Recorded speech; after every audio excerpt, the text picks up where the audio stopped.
Welcome to the show, welcome to the show. Here to give you knowledge that you didn't know. Put you on some game, now you got a buzz. You are now listening to Cannabis.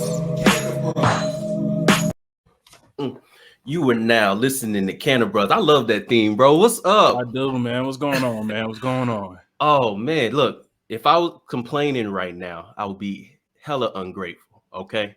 Look, man, I'm doing well, man. You know, it's just another day at the office for the Cannabis, you know. On my end, everything's good, man. How you feeling? I'm feeling great, man. I feel 100% better now that we're back Man. on the podcast, back from the tour. See, and Yeah. you know, many people were like, "Yeah, they're back." Yeah, if you didn't know, we just went on a tour with CBD Expo, Mace Media Tour. Shout out to you all. For sure.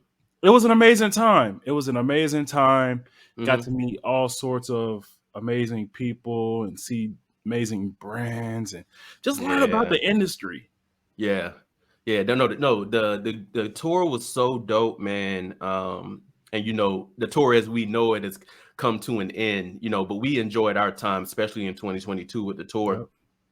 Had no idea that we were going to be bumping into this many like game changing, you know, business Players. altering players, right, in the hmm industry, man. But we did just that. You know, the the expo itself, they did a great job of organizing the event, so it was like very encouraging of community, you know, Right. and Right. that part was really dope. So we were last in Orlando.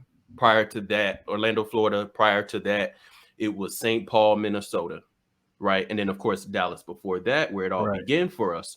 Now, when we were, man, you know what I was thinking about the other day? What? Because I'm drinking water right now. I'm thinking Right. about, you remember in Orlando when we had the Liquid Death? Oh, let's give them a little backstory real quick. Let me tell y'all how I got even introduced to this. Go So, ahead. Yeah. a lot of times when you travel, when you go to hotels, one of the things that you realize you need is water, right? You don't want to drink out the sink. You don't want, to go downstairs and necessarily pay for water. And so me and this man were dehydrated after traveling all day. We go to this gas Right. station and we get to the gas station. I'm like, all right, we brought our family with us and, we're like, all right, let's go ahead and bring some water back. And he's like, you know what you need? I was like, what's that? You need some liquid death. And I'm like, ha ha ha, liquid death. Like, what is that? Yeah. And this man hands me a can of liquid death, First and I thoughts. was, I was just in awe. I was like, I've never heard of it, and it's legitimate. It's a can Mm-hmm. of water. Right. It's a skull on the front, right?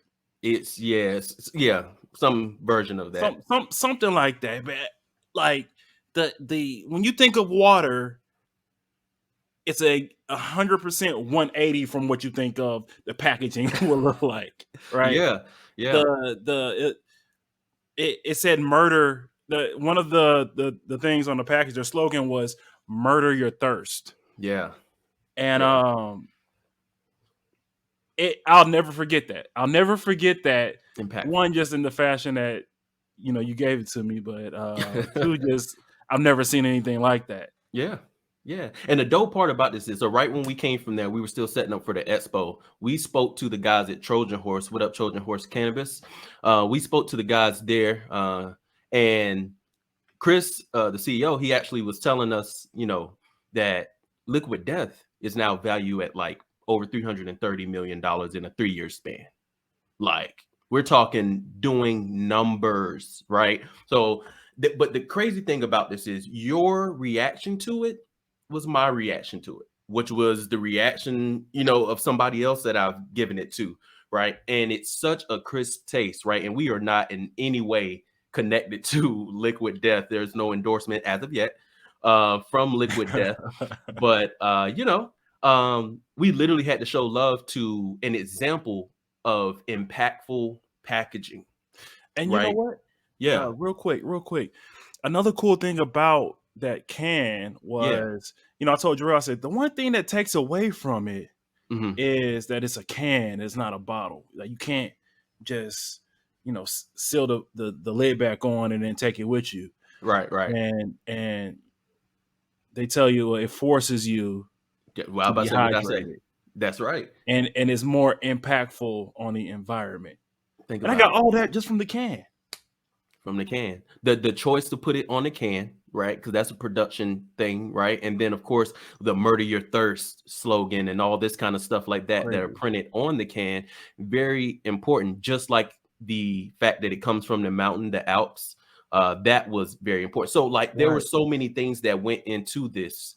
It was a perfect reason for us to bring it up to y'all today. I know y'all wondering why are we talking about an unofficial brand, but you got to realize, man, that's why we're bringing it to this one because today, we are talking about the importance of packaging, right? Packaging, labeling, marketing, that entire conversation. Right. And as you can see on your screen, we are not doing this off the top of our heads, and we're not doing this alone. Okay. This is the chief packaging engineer and owner of Sherlock Packaging since 2016. They're based out of St. Paul, Minnesota, Okay. and they're doing it big. Make sure y'all make some noise right now for the chief packaging engineer and owner of Sherlock Packaging, the expert we have with us today to teach you a little bit more than you already know.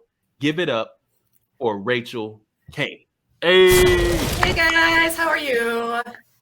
We are you're doing great. great. You're Thank doing you really so well. much. Yeah, of That course. brand caught your attention, and obviously they paid some good money to make sure that happened, right? Yeah, hell of an Yeah, they did. investment.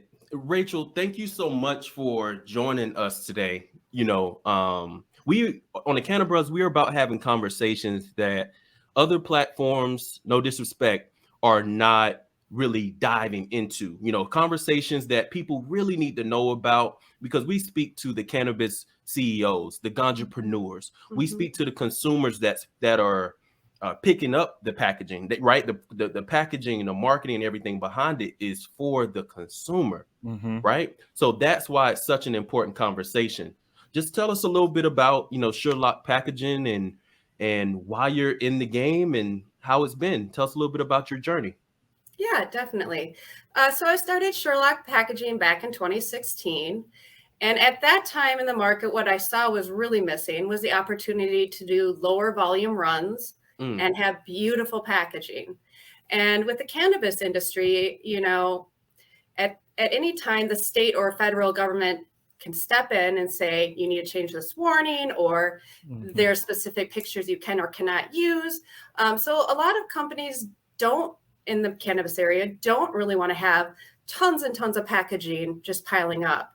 And if you're a brand new brand or launching a new product, again, if you don't really know where those sales are going to go, having that low volume capability is something that is really, really important. So that was kind of what I saw was missing in the cannabis industry and started to work on.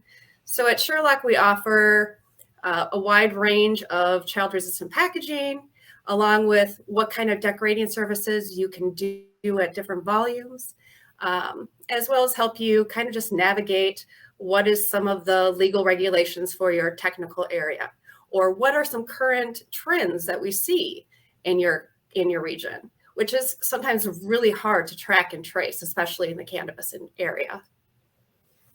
yeah. Yeah. I mean, there's so much we're gonna dive into about just what you do and what you bring to the industry.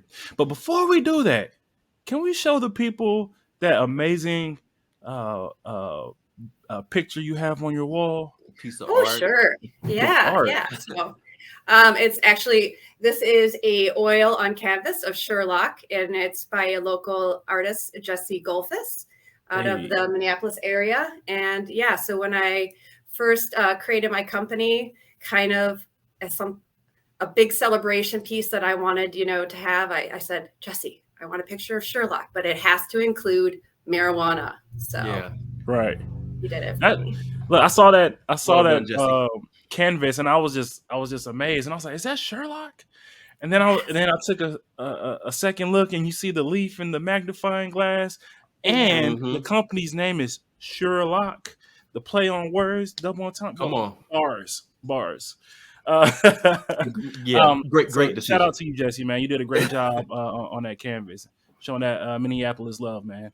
Yeah. Um, so on our podcast, we like to start it off with word on the street. It's just current topics that's going on in the cannabis industry, that just have a direct impact on either the industry or the consumers, or just interesting topics in general.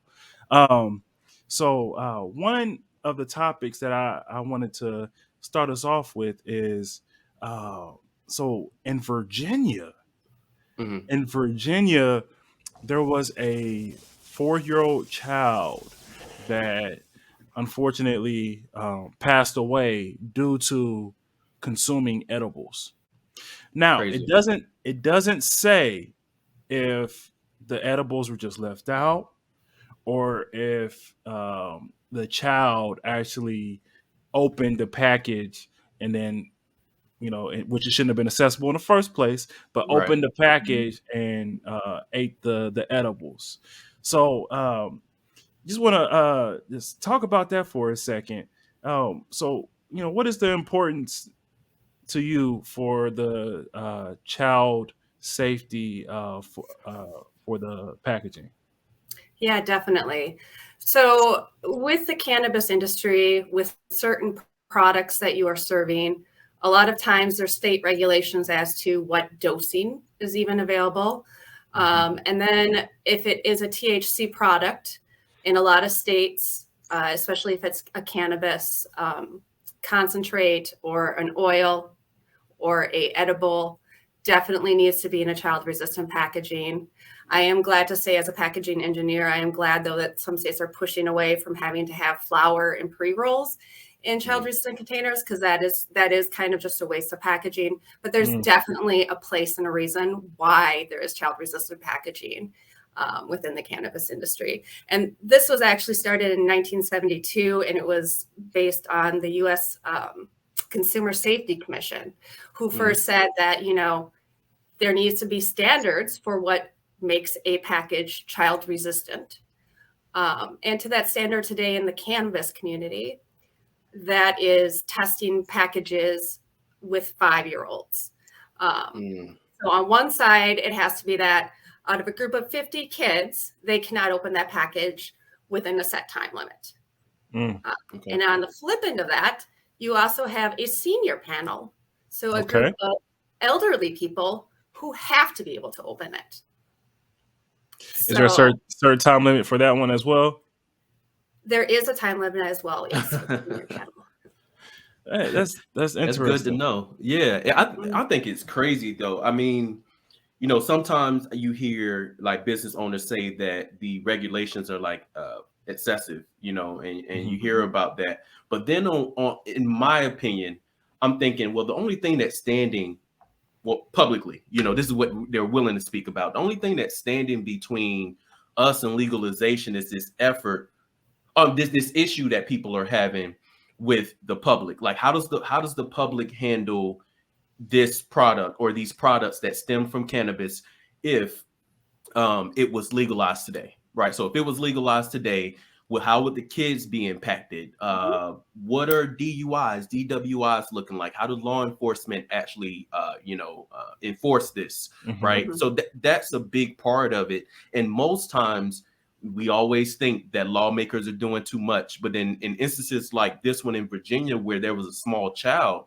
that lost their life, and because of, you can say, parents should have been more, aware, it's a certain, maybe protocols that you should have in your house if you consume and you have small children. But at the end of the day, if the child was unable to open the packaging, right, and excessive, right, if the child was unable to open the packaging, then this wouldn't have happened. Now, that's also assuming that the packaging was closed properly. Right. So it's so much to this, but it's a big issue, and packaging is in the middle. Absolutely. I mean, from the standpoint, the cannabis industry has always been about education and making sure that people understand how to properly store or use their products, right? But the death of a child is something that no one wants weighing on their minds. Yeah. And manufacturers, when they hear of such an incident, it's did they make sure that they did their best, right? And down that line, like if it was actually in a child-resistant container and this child still passed, who holds the liability in that lawsuit? Is it the manufacturer, or does it go back, to the supplier of that child-resistant container? Right. But the death of a child, I mean, it's just extremely sad. It is. And I did have a question.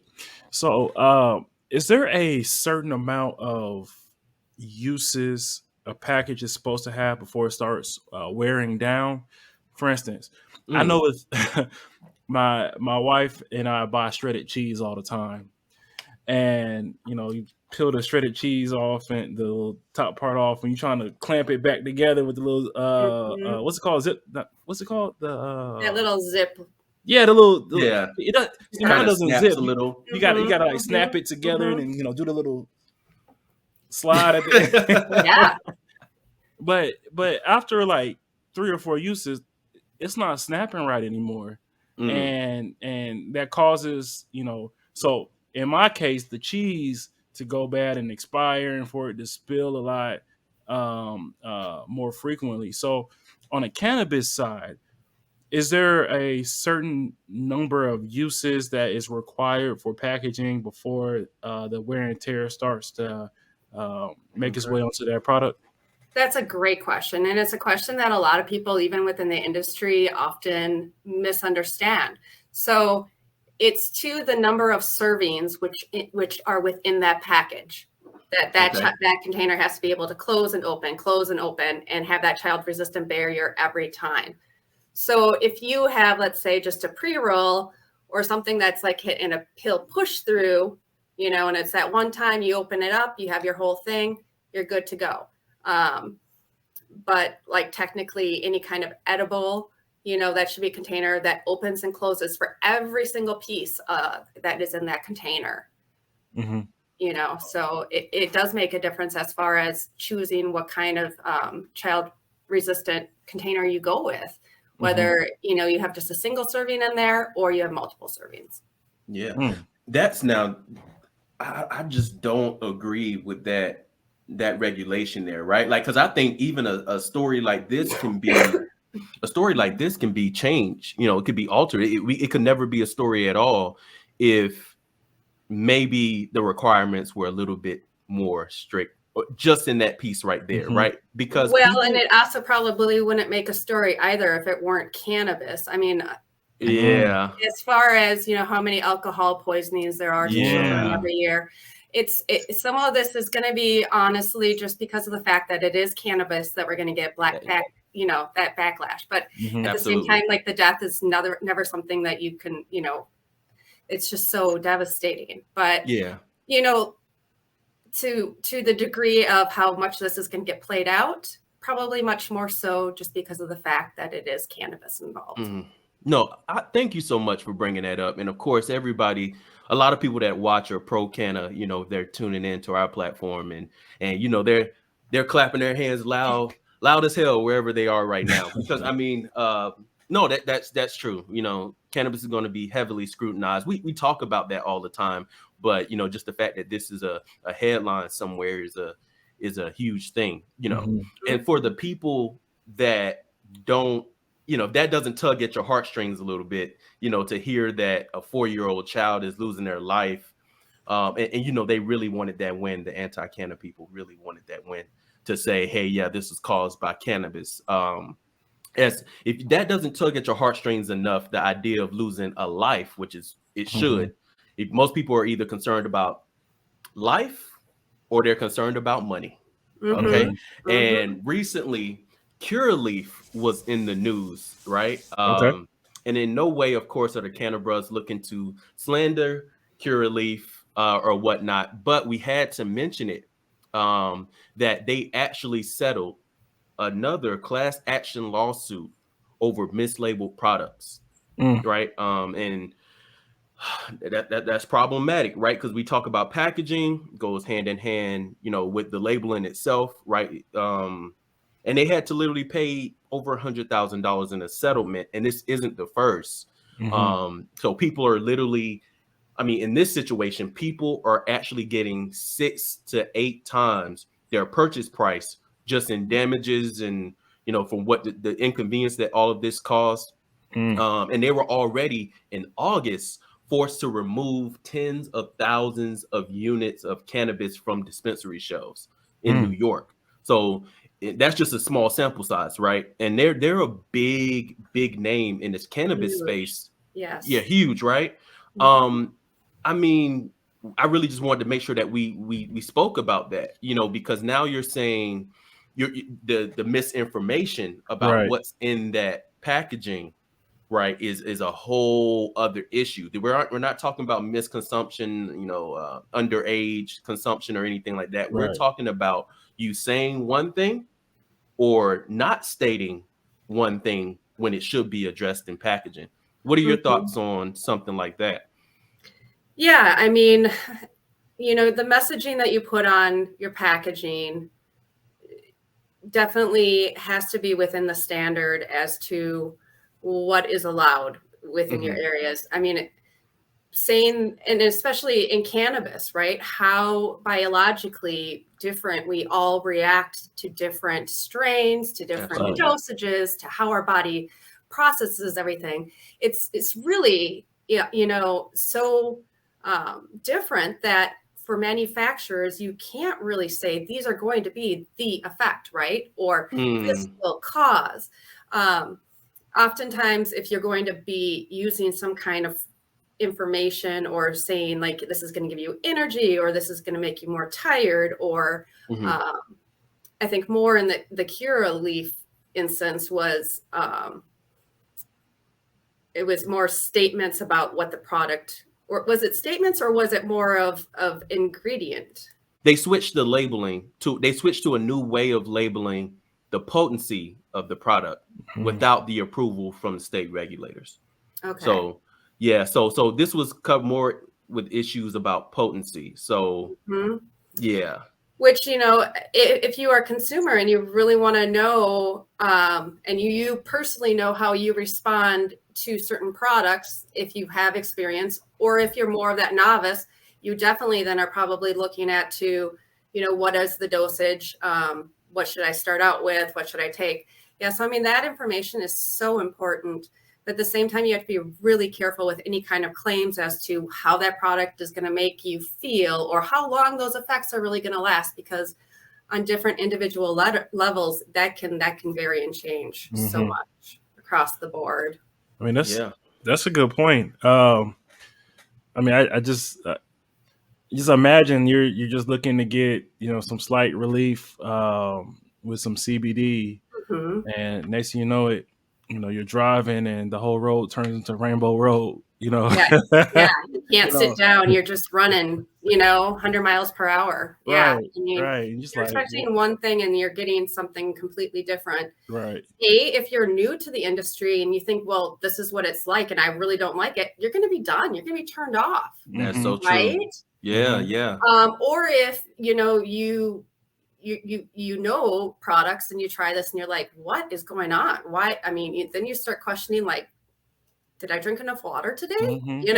So yeah, I know. I have a really good friend that, and this just came to the it's more ignorance about cannabis, is not knowing enough, but thought everything was like CBD, and they went and took an edible thinking that it was just CBD, but it was actually Delta 8.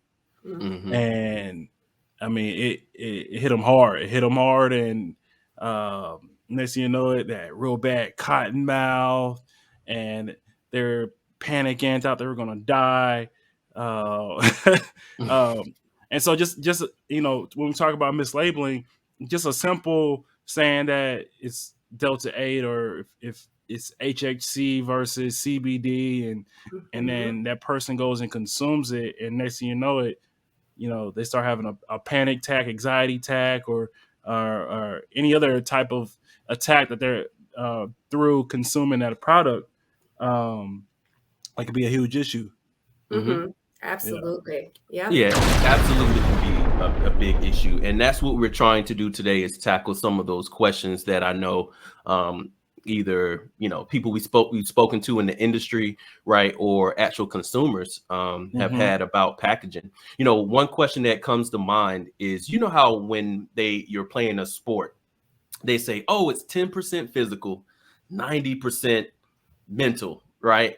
Sometimes that's hard to believe. You're like, no, Yeah. he's stronger than me. Mm-hmm. Like, no, I can't push him around. But as far when it comes to marketing, right? What Mm-hmm. percentage would you say packaging is, and an impact on packaging versus like digital marketing? What you're putting out there about your brand? You see so many posts and brands that put out messaging like, hey, we're the reason our product is so good is because it does this and that, and they're stating claims about that they believe in about their product.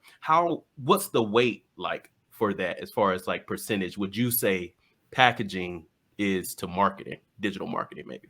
Yeah, so I mean, it definitely depends on, which realm you're in, whether your products have the THC or the CBD, even where you can expose and how you even market those items. For me, especially in the more restricted markets, I mean, oftentimes that package is going to be the very first introduction, that very first thing that consumer is going to see and touch and feel, even before they get to that product inside. So your marketing, your branding better be on point at that very time. So that product, if they didn't see it at shelf and it's just being brought out from the back, you want them to go, wow. Or if they're looking at that glass case trying to figure out what they're doing and they're not quite sure, you want your package to be the one that they choose, right? Because it stands out, or something about it just makes it want them to buy it. So, I mean, I'm of course going to always say that you need to invest heavily and think way in advance about packaging and your branding.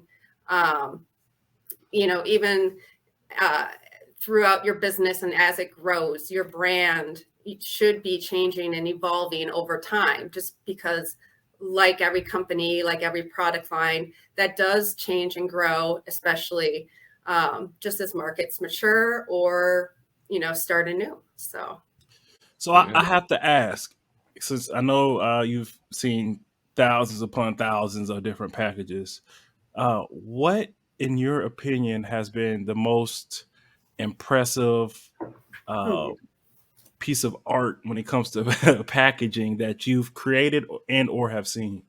That I've created and or seen? Well, I'm not going to choose one that I have created. There are definitely some brands out there that every single time catch my eye. And actually, before I go to any products, I'm just going to talk about Verde. Gosh, it's a dirt company out of California. Okay. And I wish I had their shirt now, but their packaging is gorgeous. Or not their packaging, even just their branding is gorgeous. So like at convention halls, whenever time, you see something that just makes you stop, their brand is on mark. It's just really good. As far as packaging that I've seen recently in the cannabis area that I got really excited about, it's hard. I travel quite a bit. I would say Binks always has really beautiful, nice packaging out of California, Colorado. Some other brands that come to mind, I like Liberty has really nice packaging. They're multi-state. Okay. Just wonderful graphic design, very nice images, very clean looking. But that, goes with their marketing and their branding strategy behind that, right? So in order to even have that package start to take shape, there are many people you have to have on a team that start collaborating and talking about what are some of the foundations, what are your company's core values? How does that translate into graphics and branding, how even, what kind of fonts do you choose, legibility, especially in the cannabis industry when you have some of that really small type and really small packages that you're trying to get everything on. So, I mean, to even get to that beautiful package on shelf, you have to have multiple players and, teams working together so that you are growing and expanding. As you start with your base idea, you still have people who step in and say, you know what, let's try this, or I think we need to tone this down, to really play and build that strong shelf presence. Yeah.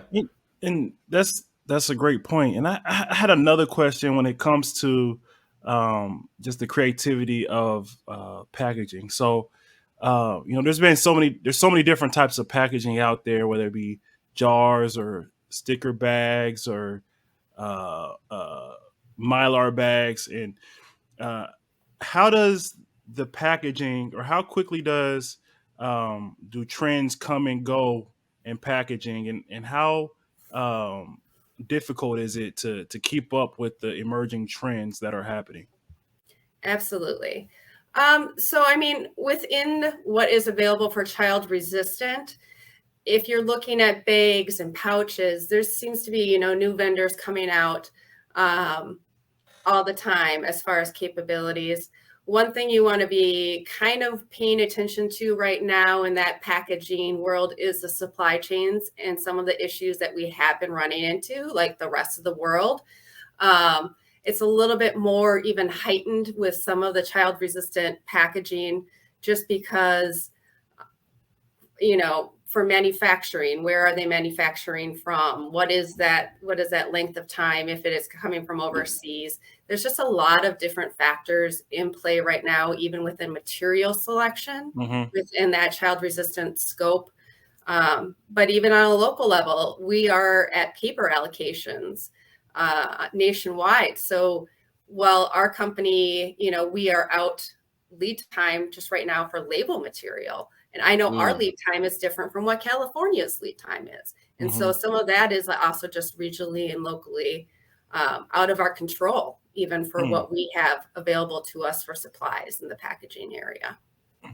Yeah, so it's really important to be working with your vendors to know like lead times right now, especially for production, and what issues could arise, just to make sure that if you're looking for the long term and you're just starting a new launch on a product, but you want that same packaging in a year, making sure that the companies that you're dealing with for that main container will be there in a year. You have to do a little bit of research. So yeah, make sure that you're going with someone that's actually trusted. You a few times already you've mentioned different locations, having packaging that's effective in a multi-state type operation or setup. How important is location? Because there's, of course, we're not federally legalized, and of course, so that means everything that's in the cannabis industry is on a state by state basis. How important is the location of where the product is being sold? And I hope I'm asking that correctly.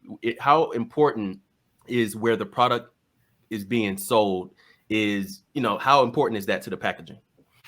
I mean, so for a lot of companies right now, like if you have any kind of 10, there's no 10 being produced in the United States. There's just not. So that means it's automatically coming from overseas, which means that actually some of my clients in the last couple of years have quit using 10 because they have, as a company, chosen to go as domestic as they can. Okay. And again, some child resistant suppliers and manufacturers for packaging are based here in the United States, but a lot are overseas. And that's just how the programs are set up. So I guess like going back to the locality, you oftentimes, depending on where you are regionally, can find, those vendors who can do the local packaging. It's not always going to be the most cost effective way, but it depends on what your company's strategy is. Your strategy to really support other local businesses as you grow and build those relationships, with a local supplier rather than someone overseas, or a wholesaler who's bringing in packaging from overseas. When you say 10, are you meaning Delta 10 or what's Um, 10? just any kind of tin material, any Oh, kind 10. of Oh, 10 10. tin. TIN. Yeah. EIN, like any kind of tin Oh, container. Yep. okay, got There's you. no tin suppliers at Mm, all in the United States. There really okay. hasn't been since about 1990, like 2 or 3. There's Wow, been I some didn't tin know that. suppliers that have been trying to start up in Mexico, and I would love to give them business, but they can't actually get the tin from China to do production right now. So, I mean, there's all kinds of really weird logistical things that sometimes happen, within the packaging community. So, I had no idea that At all. 10 was, I mean, I don't ever think about 10, but when I Correct. think about 10, I never never imagined that it was a shortage or we couldn't even get it here in the States. Mhm. right. Very, very interesting. Mm-hmm. Yeah. Another question I have for you though. So do you, it's a two-part question. Do you think that there's a lack of creativity when it comes to packaging nowadays? And the reason why I ask is, you know, we went to the expo in Orlando, and there was a lot of products that mimicked kid treats or candy, right? So like Mm. Skittles, Yeah. Starburst, Rice Mm-hmm. Krispie treats, um, Nerds Rope, insert candy here, and there's a cannabis version of it, right? And Yeah. I understand everybody has a inner child in them, but that's more appealing to children that can't consume the product. So why wouldn't um, brands create their own type of, create their own brand, right? Create their own brand that doesn't mimic candy, so that it can help reduce 4-year olds wanting to eat it, right? So do you think, what do you think about that?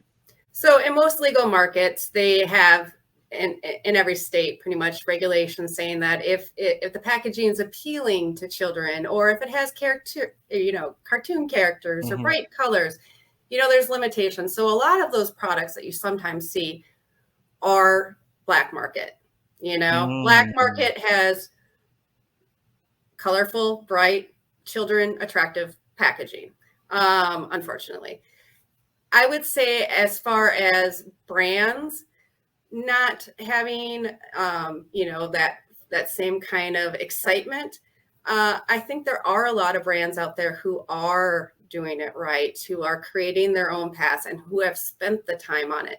But there's also a lot of companies out there that are just so quick to market that they have not spent enough time really understanding the markets that they're entering, really coming up with a marketing plan and targeting who their consumers are going to be. What age is that? What demographics does that include?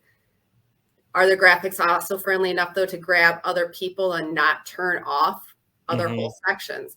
I mean, Hmm. so there's a lot of psychology that actually does go into Right. play with, packaging colors, text placements. But if you look at in Canada, they are not allowed to do color packaging at all on cannabis. And it's very, very plain. It's just black and white. There are some, little like embellished logo that they might be able to use. Um, they don't Wow. get to even play around with color. So once you see what is available in the United States, it's a much more beautiful and lively. Right. Right. But products in Canada, then do they sell based off of what's actually inside the package more so than what's on the outside? Hmm. Absolutely. You Hmm. know, and it's kind of that, fool me once, you're a beautiful package, I buy you, but I don't like you. Hmm. Mhm. I'm not going to buy you again. You know what I Right. mean? Hmm. Right.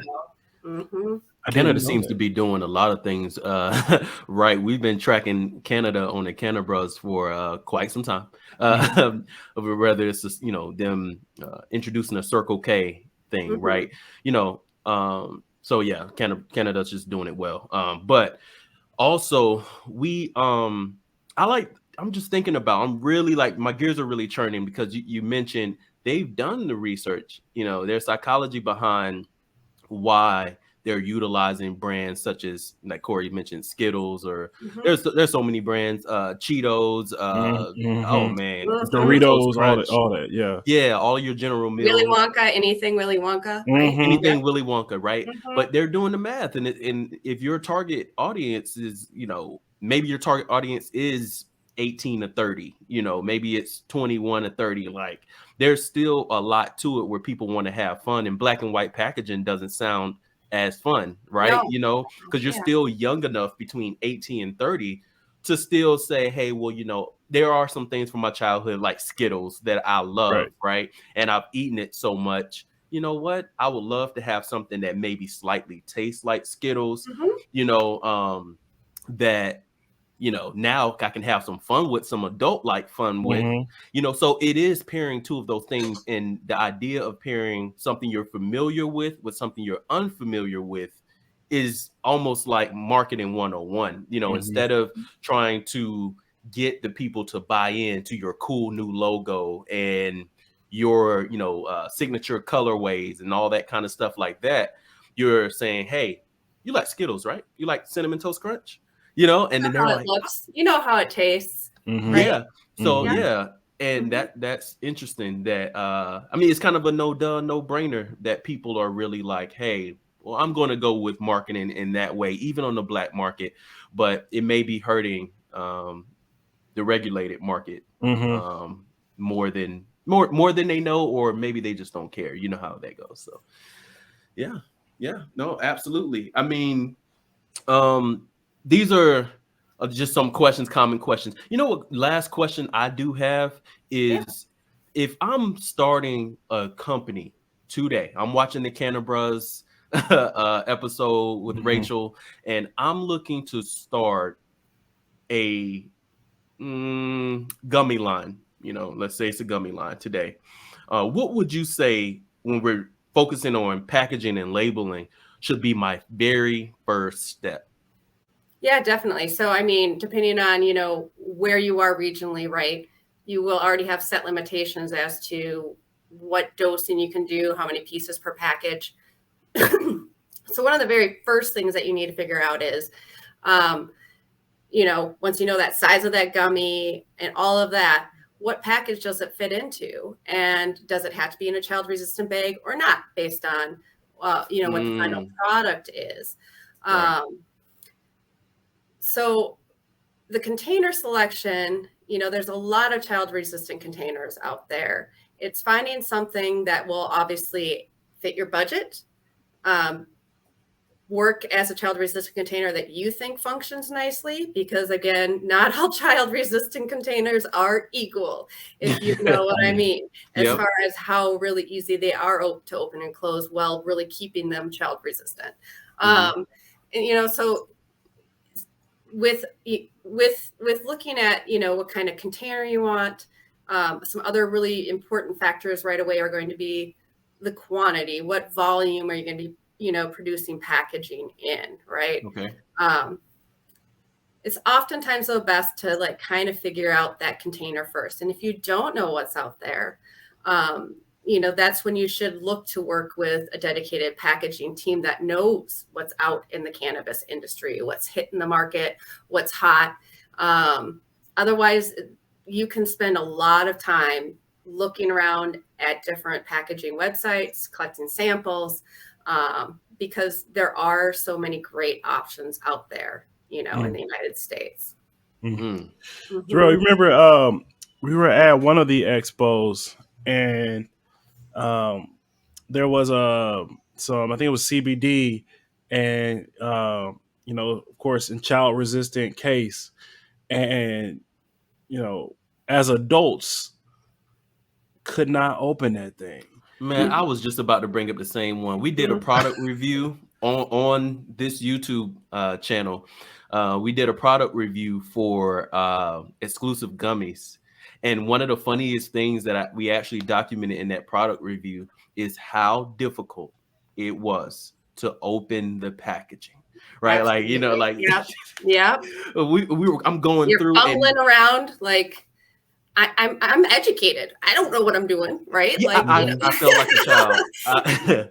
I seriously felt like a child trying to do it, to yeah. the point I had to just hand it to my wife and say, please help. Like, I don't get it. She was able to open. I was like, oh, thank God. Mhm. And Yeah. the one I was thinking of was the one. It was like in like a it's like the, is it Eclipse candy where you can pop it up? It's like a little it's a circular. It was a Like a pop, circular. is it like a pop top? Yeah, and a I think portion of it, a part of it pops up, and I think whether it be the dried sugar that was on it, dried up, melted and dried up around the, Hmm. and I mean we were biting and do you I remember? remember. I know who you're Yeah, talking to. yeah. I didn't know if I wanted to put the brand out there, No, we don't got to put the because brand out it there. was tough though. But Yeah, yeah, to So, I open that mean, little can. you start with your gummy, but there's so much more to it in packaging because, like, how long do you want that gummy to stay fresh in that box, That's the right? other right, part. Yeah, yeah. right. How is that gummy going to be manufactured? Are there any little sugars or, flours or, any kind of thing on the outside that could cause an issue if it kind of gets in that child resistant area? Kind of Right. like, what your cheese issue was with that bag of cheese? It's a little bit of flour that they put on the shredded cheese. So if you Yes. just, on that Oh, Ziploc bag, if you just take a paper towel, run it down it, you're just getting that flour that they put on shredded cheese so that it doesn't all stick together in the bag. It's just that little flour. I mean, so it's knowing Corey's like, products mind blown. I've and knowing, what kind of additives you have on it, and then choosing and making sure that you are choosing that right container. I mean, a lot of people, they'll select a container and then I say, well, how are you going to be packing this out? Can you tell me a little bit more about your pack out process? And they ooh, say, oh, haven't thought and of that it's like, do you Mhm. have any equipment? Do you have fill equipment? Are you doing this by hand? Are you doing this by scale? I mean, like, what does that area, I mean, because even at that container selection, you're going to be wanting to think about, how is this going to go through my line? Is this going to be the right container to make it quick and easy for fill out, Mhm. whether it's by hand or by machine? I mean, because Mm, honestly, when you're starting up, you're not going to have all that fancy equipment. Right. You need to be thinking about, how do I go from small scale up to that large scale? And maybe your mm, packaging does change, obviously, as you can, get new machinery in. But when you're starting out small, that package that you're choosing drives a lot. It drives what area you have for branding and graphics. It drives what size is it going to be on shelf. You want to make sure your product looks right in it, that it doesn't look like an oversized container, right? Because that's mm. always Mhm. super upsetting as a person opening up a huge box and you have like a little The, thing. Mhm. the Like, chip where did bag it The effect. go? Lay's chips. Yeah, Yeah. the chip bag effect. You want to make Yeah. sure that your packaging protects your product. I mean, Mhm. you want to think about, does my product ever have to be frozen? What happens if it's somewhere that's really hot? Is that going to affect it? Is there anything you can Yeah. really do about that? Or should you put a little warning, like not to leave in a car? Hmm. So I mean, there's a lot of aspects that go into packaging that a lot of times people don't even think about. I mean, they're so focused on their products, right? Like, and that's what they're supposed to be doing. They're developing their products, that's going to be what they sell, but they haven't maybe necessarily thought through the branding and that packaging selection and that whole picture, as far as what is lead times. Yeah. And And that's crazy too. Rachel, that can be so confusing to a business owner. And I'm Mhm. thinking about it because I've seen some of these. And the one that I'm thinking about that Corey mentioned earlier, like the actual product itself, which is why I won't mention that brand, it was not good. Like, and by that, I don't mean the taste. Before we even get to the taste, like Mm-hmm. the flavor, Mm-hmm. it was so stale that it made me question immediately, did How they old? choose the right packaging? Mm-hmm. Right? Because it looked new, it didn't look damaged. Like I was receiving, the product that was at the back of the shelf or the end of the box. It looked brand new. The Mm-hmm. packaging was good. It wasn't tethered or anything on the outside. And then when I open it up, I'm excited. Looks great. The flavor is why I chose that flavor. I go Mm-hmm. to eat it, and I mean, it's a gummy, and I'm chewing it like just you know, sometimes you're like, this gummy is so tough to chew. It's not going away. It's just, Yeah. yeah. So in a situation like that, do you feel like, yeah, they probably chose the wrong packaging or maybe a temperature issue or something? Absolutely. That is probably more of an issue, that too much air was just getting in there and that product just dried out. Yeah. You know, and so, yeah, making sure that how airtight is your package? You Yeah. know? And it was in one of those really tight ones that's hard to Right. open. But I'm Right. like, maybe they should have, instead of the tin can or whatever that was, maybe they should have chosen a bag or of some sort or something. You know, I'm not sure. We're learning from you in this moment. Right. So, I learn from my clients all the time too, because a lot of times, you know, with the products that they're creating, they will have certain things like temperature or what are their shelf lives based on what the ingredients they're using. So, I mean, for products, it can vary so much. But yeah, I mean, really, testing everything out, making sure that even before you go to production, that you have tested it's sat in that container for Right. 2 months. And yeah. What happens when it sits in that container for 2 months? Does it taste like the fresh stuff or not? Right. You know? Maybe it's rushing it to production or rushing it to the public too soon.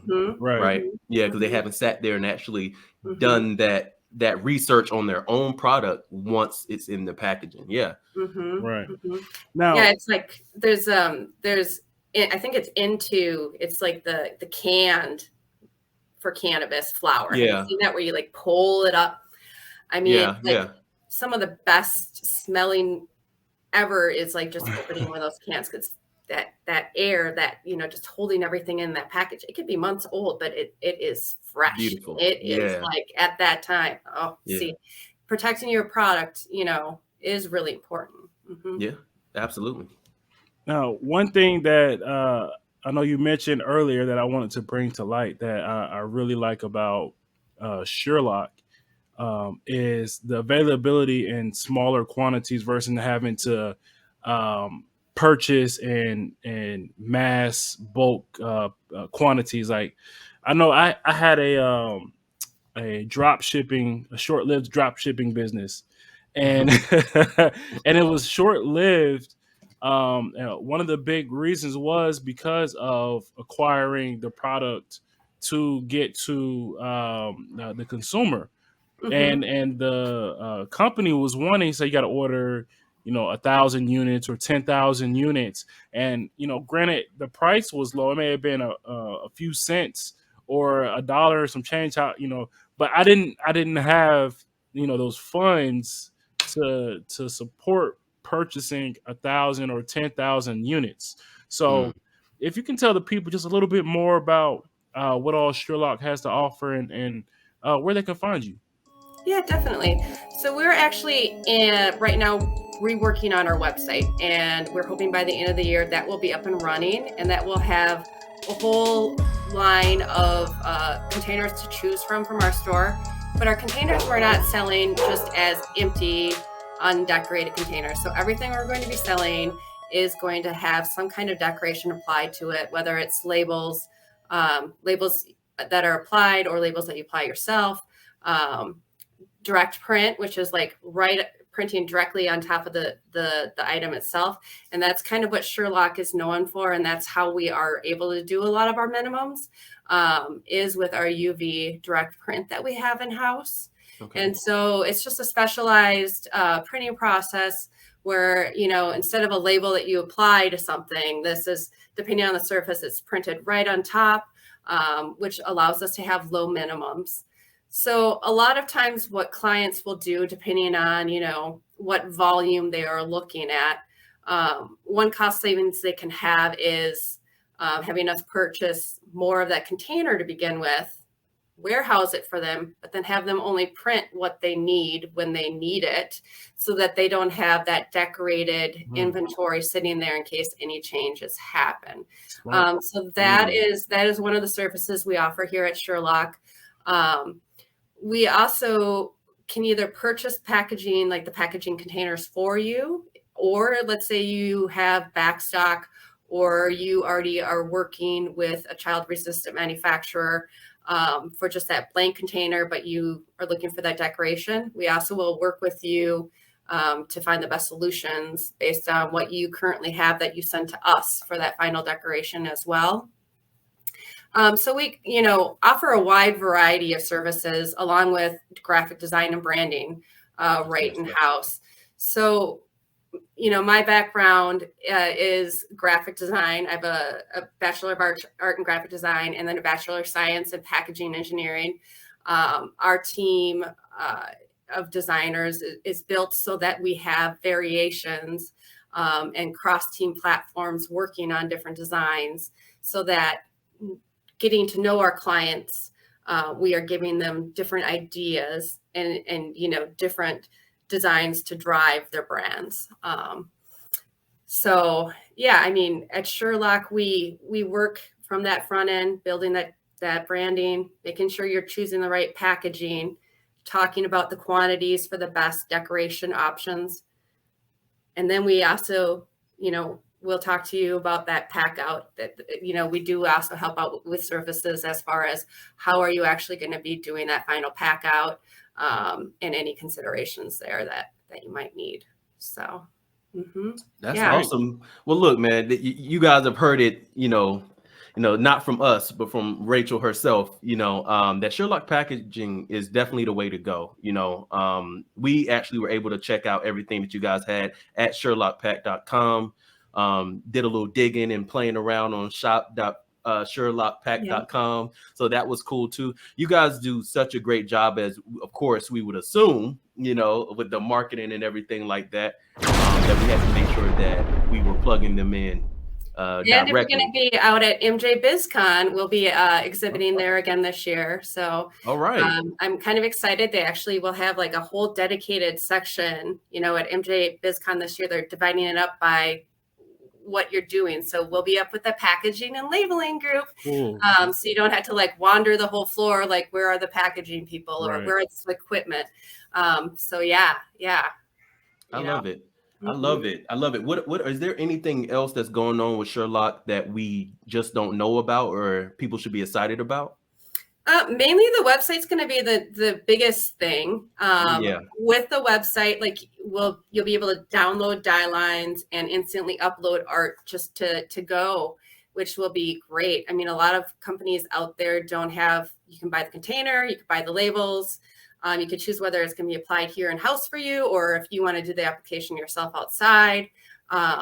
Just that one-stop shop for both that decorating and that print, that final print.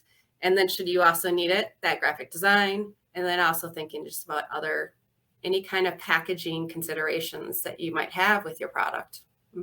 I love that. Everybody loves a good customization feature. So that is awesome. And I can't wait to see it go live. Do you guys have a date for that, or is it all?